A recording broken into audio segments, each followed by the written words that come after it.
Bien, sin más preámbulos vamos a ir al sermón, pero quería simplemente presentar a nuestro predicador de hoy. Quizás ustedes no lo conozcan, ya lo hemos presentado en la escuela sabática, pero en beneficio de aquellos que no han estado aquí, el pastor Aesio Cairus era el decano de la Facultad de Teología cuando nosotros estábamos estudiando en la Universidad Adventista del Plata, y en Argentina. Y bueno, después le perdimos un poco el rastro porque fue trasladado, le pidieron que sirviese a la iglesia en Filipinas, y ahí estuvo 12 años, ¿verdad, pastor? Y estuvo ahí trabajando, dirigiendo el programa de doctorado también, de teología en Filipinas. Hoy goza ya de una merecida jubilación, ¿sí?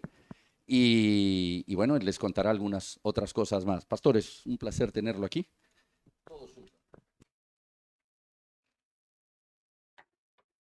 Feliz sábado, Iglesia de Figueras. Es siempre un privilegio muy grande que a uno le concedan el púlpito, pero especialmente como latinoamericano me siento privilegiado. Es la primera vez que puedo hacerlo en este país que nos dio la cultura española a Hispanoamérica. Nos dio este tesoro que es la lengua española, aunque por ahí la maltratamos, pero nos dio este tesoro, por si alguno no lo sabe, es la lengua internacional con más hablantes nativos en el mundo. Hay lenguas con más hablantes, el mandarín y el hindi tienen más hablantes, pero no son realmente lenguas internacionales porque se hablan mayormente el mandarín en China y el hindi en la India.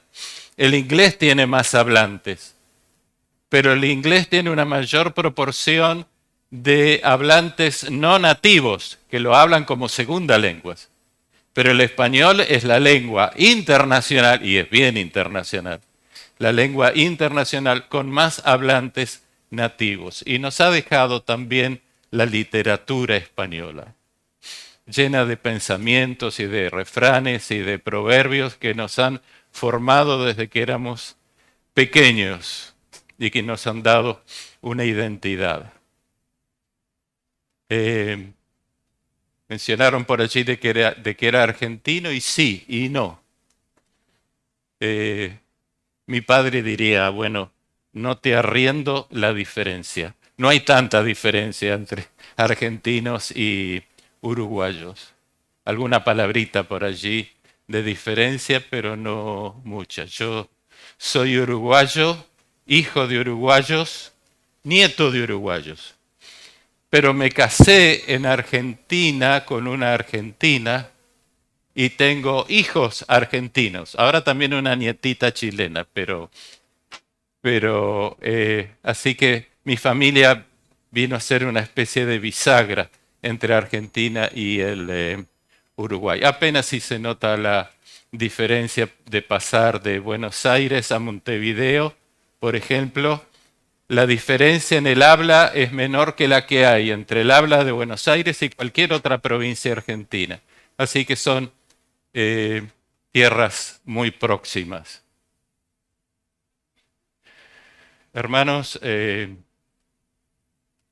quisiera hablar esta mañana del Evangelio. Hay un pasaje en el Evangelio que habla acerca de cómo debiéramos esperar la segunda venida. Y en ese pasaje se mencionan 2 errores y un acierto. 2 errores y un acierto. Lo primero que quiero recordar con ayuda de ustedes es el trasfondo de la segunda venida.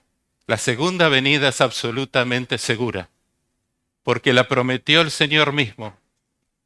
¿Quién sabe de memoria la promesa del Señor? Yo puedo empezar y tal vez alguno de ustedes sigue. No se turbe vuestro corazón, creéis en Dios, creed también en mí.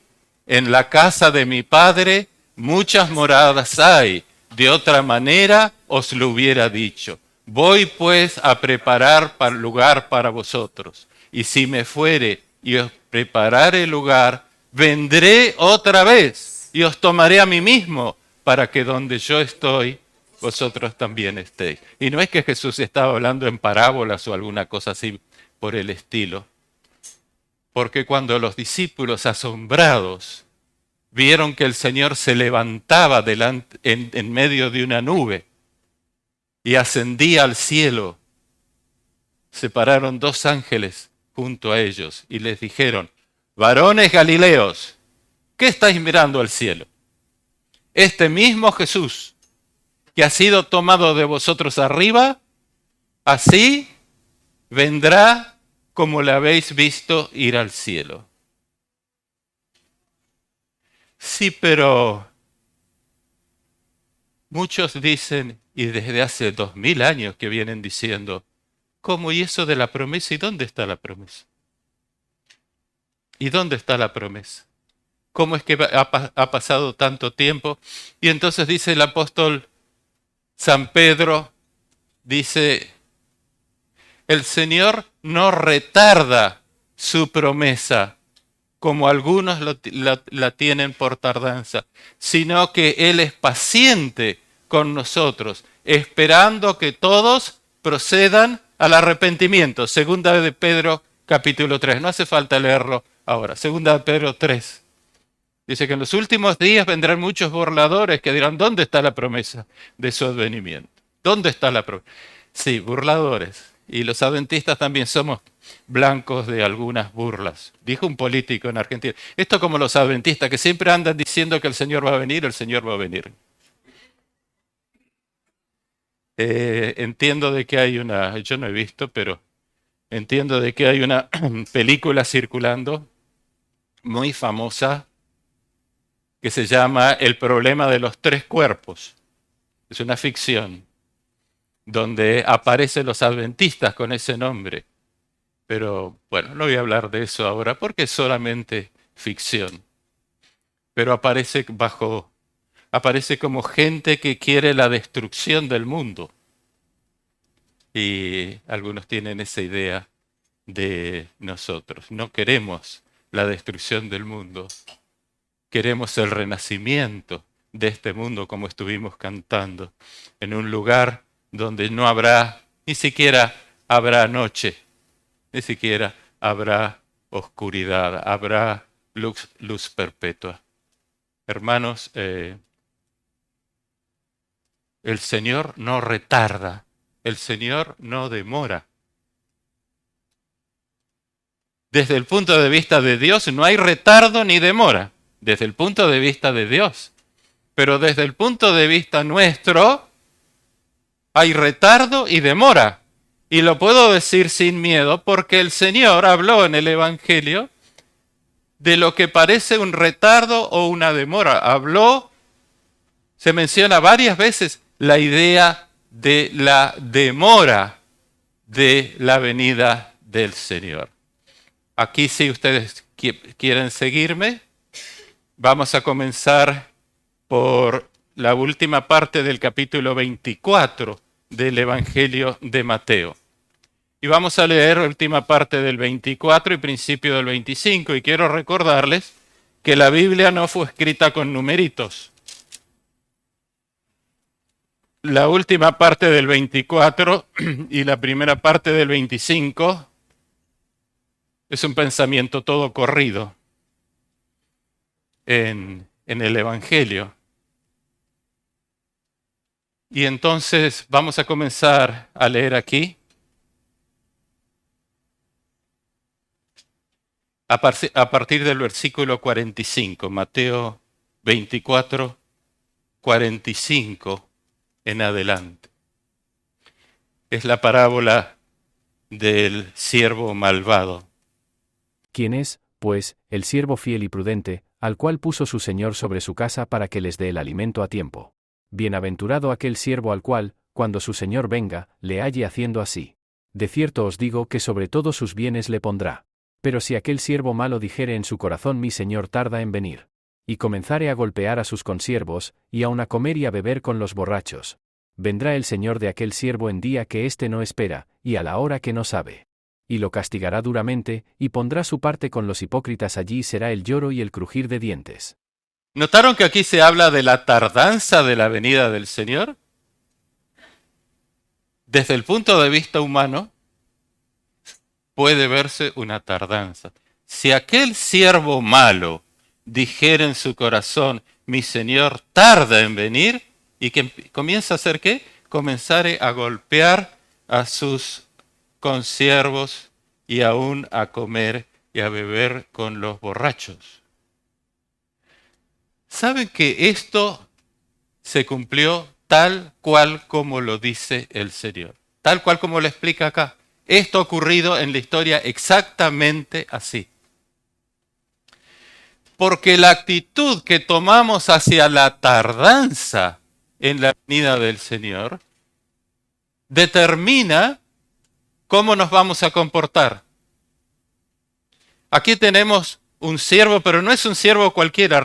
Siervo, recuerden ustedes, la mayoría de la gente eran siervos en tiempos de Jesús. Hoy diríamos empleados. Pero no era un empleado cualquiera. Porque este siervo estaba a cargo de ¿qué? Estaba a cargo de todos los bienes. Estaba a cargo de todos los bienes.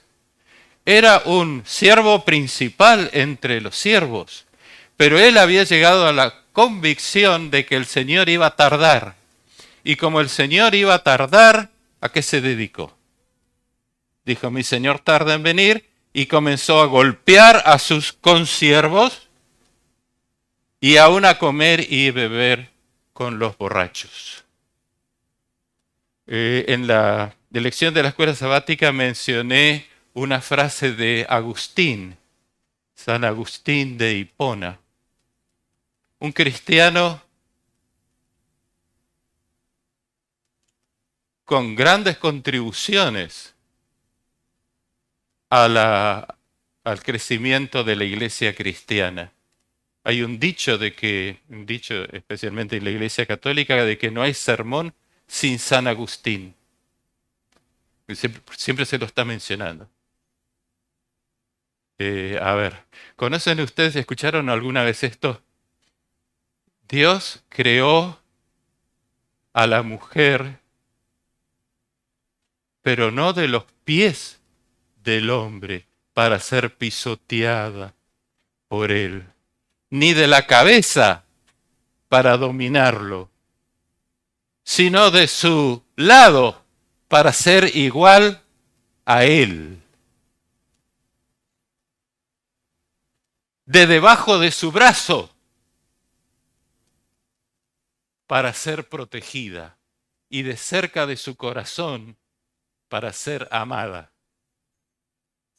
¿Escucharon eso alguna vez? Es San Agustín. Caramba, ¿por qué nunca no se me ocurren a mí ideas como esta? Qué fantástico. Qué fantástico para una predicación. Pero San Agustín, lamentablemente, de paso, tal vez lo leyeron ustedes en un libro de Elena de White. Y no es que Elena de White plagiara a San Agustín, sino que los predicadores siempre estamos repitiendo lo que escuchamos de otros predicadores. Y ese lo escuchó de otro, y ese lo escuchó de otro. Y la verdad no tiene copyright. La verdad no tiene copyright. Y es así como pasando. ¿Quién sabe? Agustín también se lo escuchó un predicador de su tiempo. No lo sé. Pero también tuvo sus errores. ¿Ustedes se acuerdan del sueño de la imagen que vio Nabucodonosor? ¿Se acuerdan? Una imagen con una cabeza de oro y un pecho de plata. ¿Y cómo sigue? ¿Vientre de qué? De bronce y piernas de hierro y pies de mezcla de hierro y de barro cocido. ¿Y después qué pasó? Una piedra. La piedra viene y cayó a los pies de la estatua y deshizo la estatua. Muy bien, ¿y dónde estamos nosotros en esa estatua? Acá nosotros, en el año 2024. ¿A qué altura estamos? ¿De la altura de la cabeza? ¿De los pies? y estamos esperando que caiga la piedra. Y saben, y Agustín dijo no. Agustín dijo no. La piedra ya cayó. La piedra fue Jesús, que cayó en su primera venida. Esa es la piedra.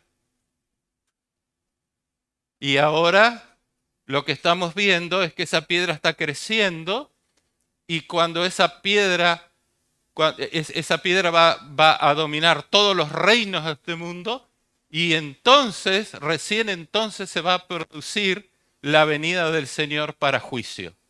En otras palabras, según Agustín, el Señor ya vino, la piedra cayó. Pero ¿cómo, Agustín? Pero a ver, un momentito. A ver, porque hay dos resurrecciones, ¿verdad? Dos resurrecciones. Está la primera resurrección y la segunda resurrección. Y hay una separación de 1000 años entre las dos resurrecciones. Sí, dijo Agustín. Pero la primera resurrección fue cuando usted lo bautizaron. Cuando usted lo bautizaron, lo sumergieron en agua y lo levantaron y esa es la primera resurrección. Así que ahora estamos viviendo bajo el reinado de Jesús. Estamos viviendo bajo el reinado de Jesús. Estamos viviendo bajo... Porque el reinado de la piedra, hermanos, la Biblia lo llama el reino eterno. O sea, el reino eterno, así lo llama. ¿Les parece que estamos viviendo bajo el reino eterno? No. Bueno, pero para las iglesias tradicionales sí. Para las iglesias tradicionales, por ejemplo, la Iglesia Católica Romana y para otras iglesias tradicionales también, Cristo está reinando en la tierra por medio de los obispos. De los obispos. Estas iglesias no pueden entender cómo nosotros hablamos de separación de iglesia y Estado. ¿Cómo va a haber separación de iglesia y Estado? Para ellos eso es una apostasía. ¿Cómo va a haber separación de iglesia y Estado si Cristo reina en la tierra mediante los obispos? Estos grandes siervos que están encargados de atender a sus consiervos, ellos son los instrumentos mediante los cuales Cristo reina hoy en la tierra. ¿Y a qué se dedica el Señor? Bueno, reino tras reino, a medida de que los obispos van tomando injerencia y dominando este estado y el otro estado y aquel país y otro país, así va creciendo la piedra, hasta que finalmente va a dominar todo el mundo. Estos no son inventos míos, hermano. Aquí el doctor Jorge Sánchez estudió en una universidad. Tuve la oportunidad de estudiar en una facultad de medicina adventista. No son muchas. En Argentina no hay ninguna otra universidad protestante. Es la única. ¿Cómo se consiguió eso? No voy a entrar en detalles, pero en base a testigos presenciales les puedo decir lo siguiente. Cuando llegó el expediente,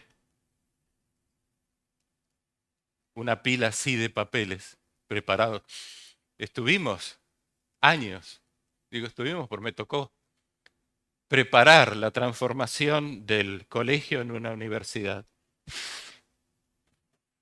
Hubo muchísimo trabajo, muchas horas, muchas veces hasta horas de la madrugada trabajando para esa transformación del colegio en una universidad. Cuando llegó la pila de papeles así, al escritorio del ministro de Educación de la Argentina. Me preguntó, ¿está todo listo acá? Todo. De acuerdo a requisitos, todo listo. Y dice, bueno, agarró el teléfono y llamó al obispo, mejor dicho, al arzobispo de Paraná. Y dijo, mire, aquí en su territorio Hay una gente que se llama los adventistas que quieren abrir una universidad. Y se estuvieron preparando todo. Dice, ¿qué hago? ¿Les damos la universidad o no les damos la universidad? Y Monseñor Carlich, ese era su nombre, ya es fallecido, Monseñor Carlich dijo, déles la universidad porque son buena gente. Sí, pero ¿cómo es la cosa? Los obispos en la ley argentina no tienen esa función. En la Constitución no figura, en las leyes no figura, pero en la realidad sí. Los obispos mandan en todos los gobiernos donde pueden mandar. Y es parte de su función, porque ellos son, según ellos, Cristo está mandando por medio de los obispos en la tierra. ¿Y qué pasó con el correr del tiempo? Tal vez no en el tiempo de Agustín, pero en la Edad Media después. Estos obispos fueron transformándose en grandes señores, ¿sí o no? La frase católica es príncipe de la iglesia. Y se llena, y lo que voy a decir no me lo va a contradecir nadie, menos que nadie en católico. Se llenaron de pompa, de boato, de privilegios. Comenzaron a golpear a sus consiervos. Mi apellido, Cairus, es un apellido valdense, de colonia valdense del Uruguay. Los valdenses. Gracias, tengo aquí. Sí, tengo, muchas gracias. Disculpe, si la voz está un poco afectada. No es por despreciarle, pero porque mi hija Doris me trajo desde de la casa agua y entonces ella tiene prioridad.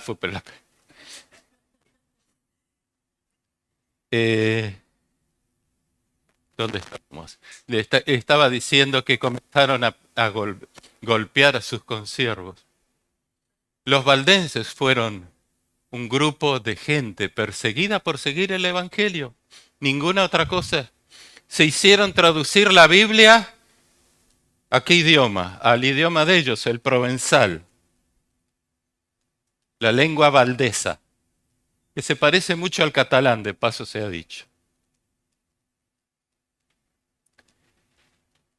Y ellos copiaban, hacían copias a mano del Evangelio del Juan y las repartían, pero no los autorizaron y fueron perseguidos. Fueron porque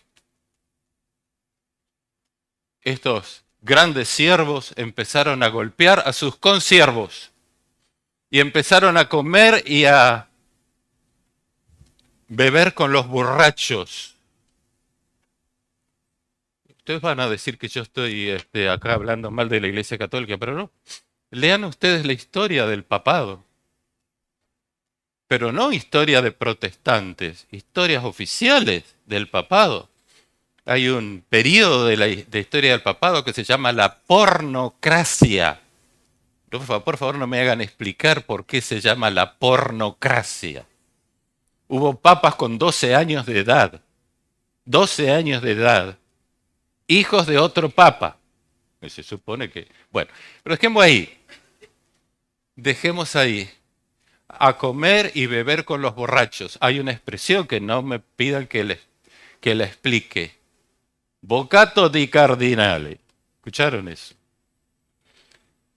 Acá no se puede explicar porque hay chicos. A comer y beber con los borrachos. Y a golpear a los consiervos. ¿Por qué ocurrió eso? Porque la iglesia llegó a la convicción de que el Señor tenía que tardar, no podía venir enseguida, porque la piedra tiene que crecer y dominar a todos los gobiernos del mundo, y hasta que eso no se complete, no puede venir el Señor. Ahora, mientras el Señor está ausente, ¿quién es el gran hombre? Bueno, yo, ¿verdad? El gran obispo, porque mientras el Señor está ausente, esa fue la triste historia de la iglesia cristiana.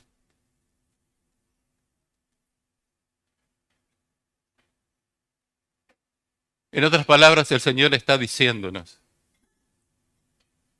que si usted llega a la conclusión de que el Señor tiene que tardar, ¿qué influencia va a tener eso en su vida? Esa convicción va a transformarlo a usted en una mala persona, ¿sí o no? ¿Está diciendo eso? ¿Sí o no? Sí. El siervo se transformará en un siervo malo. ¿Por qué? Por la convicción de que el Señor tiene que tardar. Ese es el primer gran error. ¿Cómo esperamos la venida del Señor? Cuidado, hay un error. Primer error, creer que el Señor tiene que tardar. Segundo error, creer que el Señor no puede tardar. ¿Cómo? Así que el primer error es que el Señor va a tardar. Y el segundo error es que el Señor no va a tardar. Así. ¿Es así tal cual?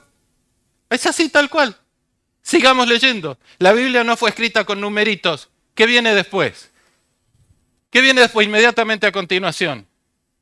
La hermana nos leyó hasta el 24:51. Vamos entonces a Mateo 25. Vamos a leer hasta los versículos 1 al 12. Entonces el reino de los cielos será semejante a 10 vírgenes que tomando sus lámparas, salieron a recibir al esposo. 5 de ellas eran prudentes y 5 insensatas. Las insensatas, tomando sus lámparas, no tomaron consigo aceite. Mas las prudentes tomaron aceite en sus vasijas, juntamente con sus lámparas. Y tardándose el esposo, cabecearon todas y se durmieron. Y a la medianoche se oyó un clamor: aquí viene el esposo, salid a recibirle. Entonces todas aquellas vírgenes se levantaron, y arreglaron sus lámparas. Y las insensatas dijeron a las prudentes: dadnos de vuestro aceite, porque nuestras lámparas se apagan. Mas las prudentes respondieron diciendo: para que no nos falte a nosotras y a vosotras, y dé más bien a los que venden, y comprad para vosotras mismas. Pero mientras ellas iban a comprar, vino el esposo, y las que estaban preparadas entraron con él a las bodas, y se cerró la puerta.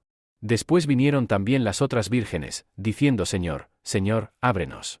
Mas él, respondiendo, dijo: de cierto os digo, que no os conozco.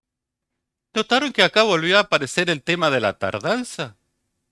El siervo malo decía: mi señor se tarda en venir. Y acá aparece de vuelta la tardanza. De vuelta tardanza. Aconteció que tardándose el esposo. Muy interesante esto. Claro, tiene que ver, por supuesto, con las costumbres de la época.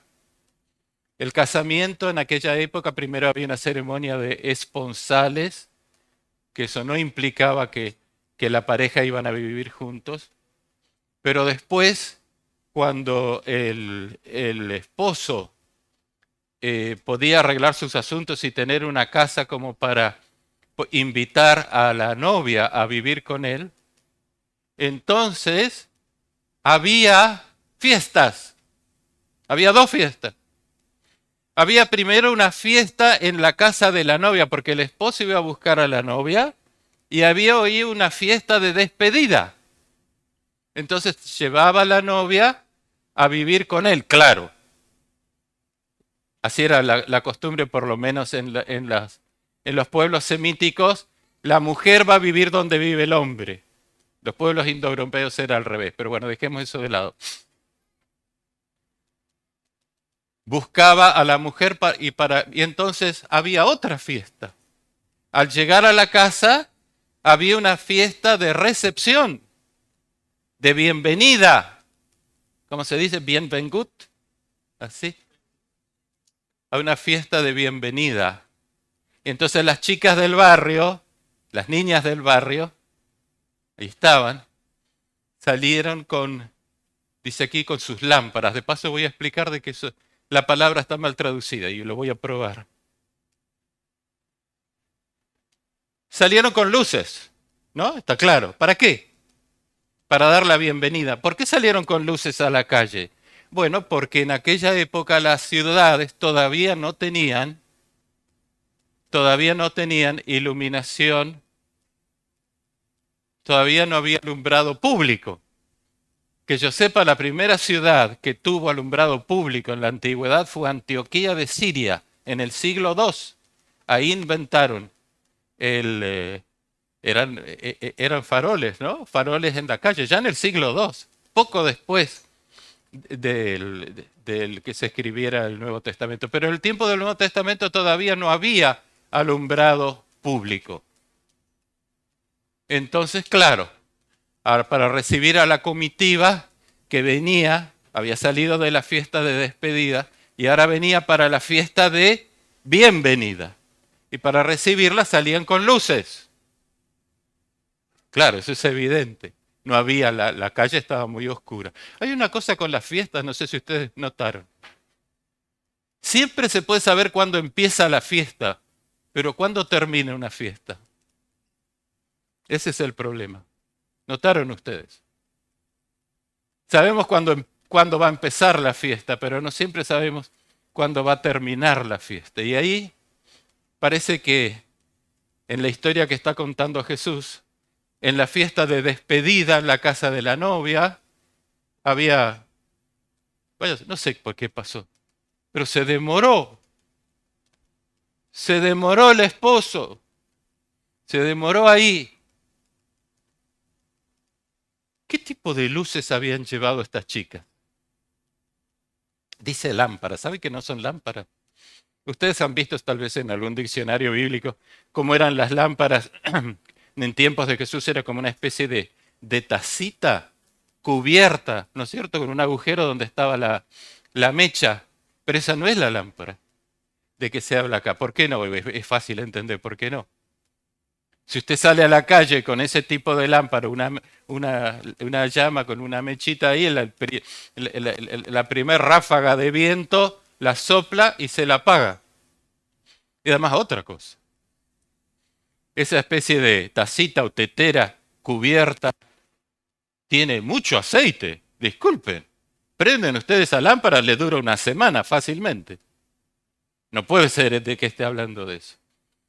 Acá está hablando de antorcha. La palabra que se usa aquí es la misma que se habla en el Apocalipsis, donde Juan vio una antorcha arrojada. Dice antorcha, en el Apocalipsis dice antorcha, pero la palabra original es la misma. Una antorcha lanzada desde el cielo a la tierra. Claro, si usted tira una lamparita, si usted tira un candil de mecha, lo tira desde lo alto, se le va a apagar. Pero una antorcha no. ¿Qué diferencia hay entre una antorcha y una lámpara y entre un candil?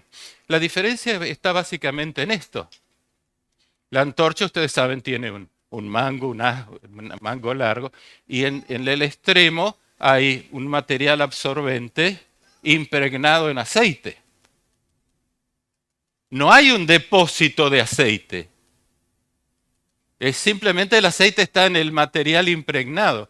Y eso arde con una llama muy grande. Y el viento no la apaga. Pueden tirarla y no se apaga.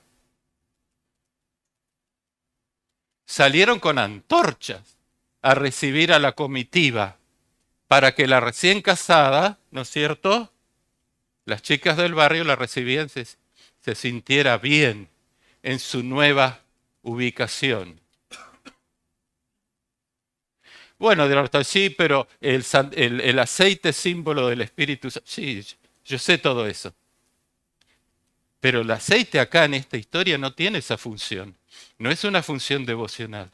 Aquí la cantidad de aceite expresa la convicción, la perspectiva que tenían sobre la duración de la tardanza. Todas salieron con la antorcha prendida porque el esposo podía venir en cualquier momento. Salieron con la antorcha prendida. Pero después pasó el tiempo, el Señor se tardó, el esposo, y se durmieron.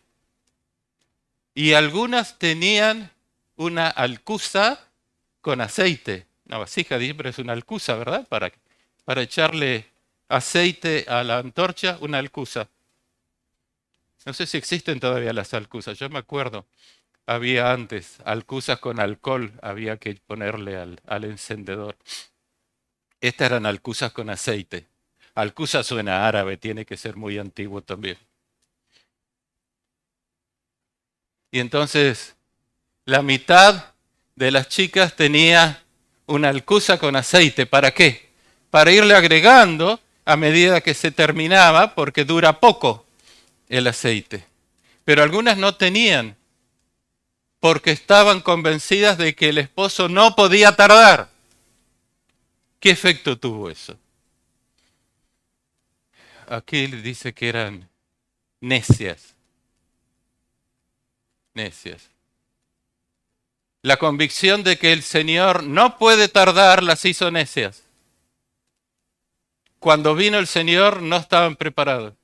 ¿Cómo ocurrió eso? ¿Se acuerdan ustedes de la fábula del pastor mentiroso?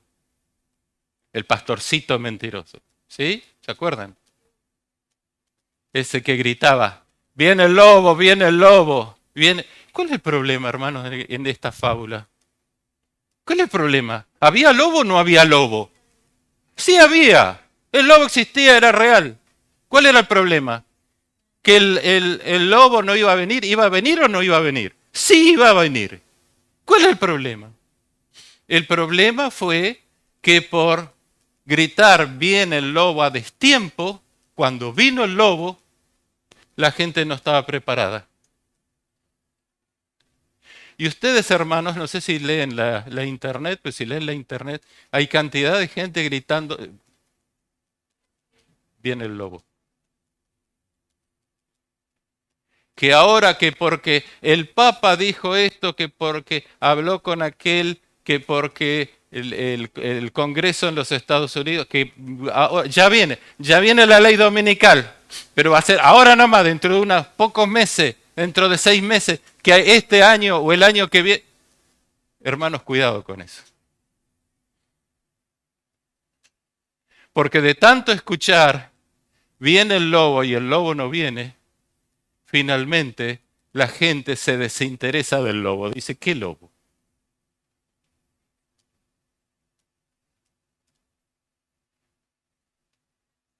Hay 2 errores, hermanos. El primer error, el Señor va a tardar. El segundo error, el Señor no va a tardar. Y entonces, ¿cuál es el acierto? Ustedes me cuentan, ¿cuál es el acierto? Pensamiento de las otras 5 chicas. Las otras 5 chicas llevaron una alcuza con aceite. ¿Por qué? Ellas llevaban la antorcha prendida. ¿Por qué la llevaron prendida? Porque el Señor podía venir enseguida. Pero llevaron también una alcuza. ¿Por qué? Porque el Señor puede no venir enseguida. Y ese es el acierto. El acierto es saber que el Señor puede tardar y el Señor también puede no tardar. Puede tardar y puede no tardar. Puede tardar y puede no tardar.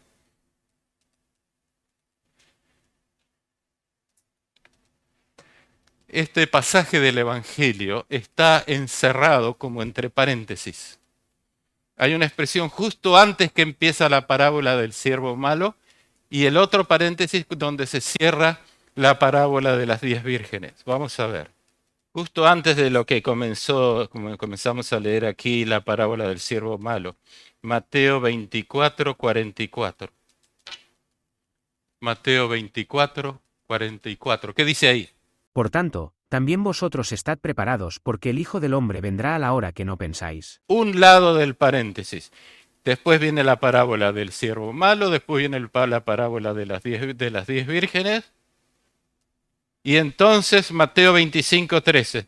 Velad, pues, porque no sabéis el día ni la hora en que el Hijo del Hombre ha de venir. ¿Vieron el paréntesis? ¿Cómo empieza el paréntesis? Ustedes no saben. ¿Cómo termina el paréntesis? Ustedes no saben. Y por lo tanto, estén siempre preparados, porque no saben. Hermanos, hay una bendición en no saber. Yo no sé cómo será la experiencia de ustedes. Yo he hecho muchas tonterías en mi vida. Pero las peores no fue tanto por no saber, sino por creer que sí sabía. Cuando uno cree que sabe y no sabe, es lo peor. Es peor que cuando uno no sabe y sabe que no sabe. Hay una bendición en no saber. Ustedes, dijo el Señor, estén preparados, porque no saben. No les toca a ustedes saber los tiempos ni nada. Mi Padre lo puso y ustedes no saben. Por lo tanto, hermanos, estén siempre preparados, estemos preparados y vivamos en la expectativa de la venida del Señor como siervos fieles y prudentes. Amén.